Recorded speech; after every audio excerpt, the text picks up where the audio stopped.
corners to it. I call it 3 Ps. The bottom left-hand corner was an understanding of politics. The bottom right-hand corner was an appreciation for public service.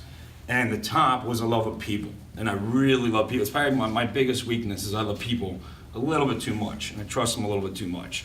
But with that being said, I realized that it was my civic duty to get involved in the national civic discourse so that we could actually effectuate change, because we got big issues we got to deal with right now. And I've got the energy, I've got the time and the passion to make that happen. And I want to do it for you. And enough with the rhetoric. You'll hear that I say that I'm not a politician, I'm a public servant. Career politicians that are just basically taking money out of your pocketbook and wasting it need to get out. And I'm tired of it. Public servants, people that want to go in there and actually listen to you and work with you and get things done, are what it is that we need right now. And that's where it is that I want to go. So I've already put forward, anybody's on my listservs, will tell you, and anybody can get on my website, www.hartforus.com, will see that I'm actually putting forward bills, proposed bills. Social Security, Medicare should not be taxed. You've already been taxed. It's a double tax if they do that. That's them stealing money out of your pocket. Education is something we have to deal with. Our kids deserve to find the American dream. And they need the tools, the resources, the technology. They need teachers' unions not to get in their way. I think we should grade teachers just as much as we grade students, so that they can achieve what it is that they have the ability to get to. And we are better than that. Infrastructure. I enjoyed, while I was sitting out waiting, reading this newsletter, our roads should look like this. They shouldn't look like that. On the 15-minute drive, I came over from Flowertown down 73 with my father, and he's a FedEx carrier, so he knows more about infrastructure than I could ever tell you. I hit at least 15 potholes in the 15-minute drive I came down 73. That's unacceptable, and we've got to correct that. We're spending hundreds of billions of dollars on the government level addressing things all over the world when we're not addressing things in our own backyard. By the time I get in Congress, we'll be $22.9 billion in debt. Trillion, thank you. Trillion, thanks Myron. $22.9 trillion in debt. So unacceptable. How can the government waste your money when you can't do that in your households? That just doesn't work. So we need real answers. We need real solutions. We need Jesse Savello to keep moving forward. I think that the mantra of the Republican Party is about individuals. Got it. Mantra of the Republican Party is about individuals. We need to support and empower individuals to succeed in the way that they are able and capable of doing. We need to protect life.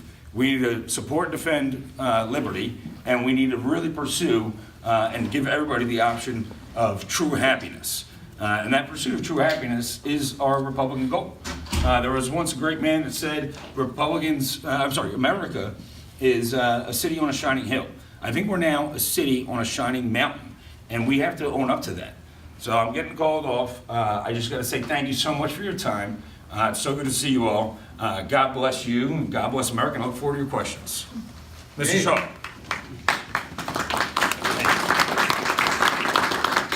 Kris, where are those businesses? Have you been down in D.C. for the last 19 years?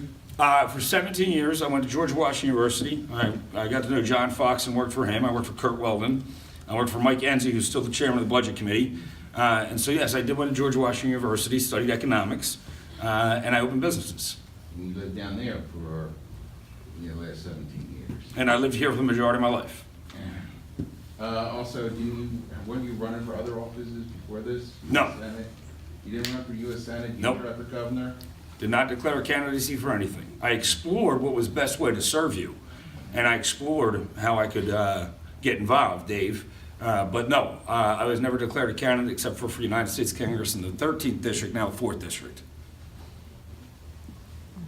Myron, or Dick, sorry. What are you By going to now, ask I me? think anybody in this room can. I know his question. What's that?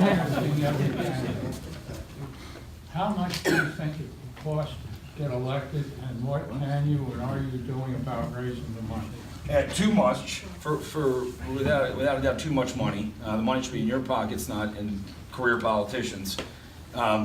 But it's gonna be about $1.5 million, and I just hired a professional fundraising company on Monday. And by getting the issues and the message out there of real ideas, I think that we'll be able to pull over not just Republicans, but even independents, which we're gonna need in the 4th District, Montgomery County.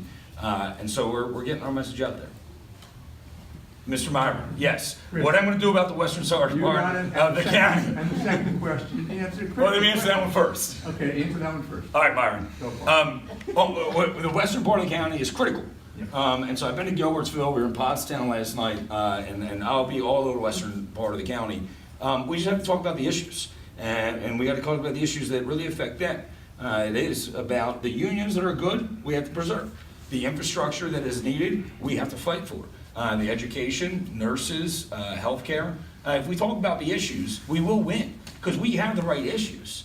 We just have to have a clear message and a person that can come out and say, this is what needs to be done, and effectively manage that communication. I'll do that for you, Myron. Second question, at this point in time, how many signatures do you have in your bank? We have about 700. You need 1,000. I'm looking for 1,500, and so we'll be doing a big push over the next 6 days. And I'm pretty confident we'll get there. It might be challenged by one of my competitors, but I believe in Ronald Reagan's 11th commandment.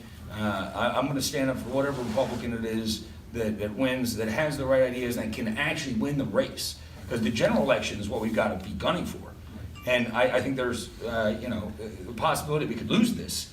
And across Pennsylvania, if you look at the redistricting, for the most part, Democrats are going to take over the Pennsylvania State House, or the Congress in our 26 seats.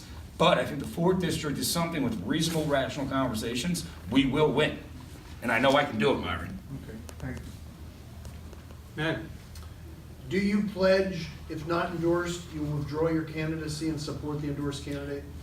Yeah, probably, if it's somebody, that, and most of these people out here I really do like, yeah. We need to have a winner. That's what I want. Okay, any other questions? All right.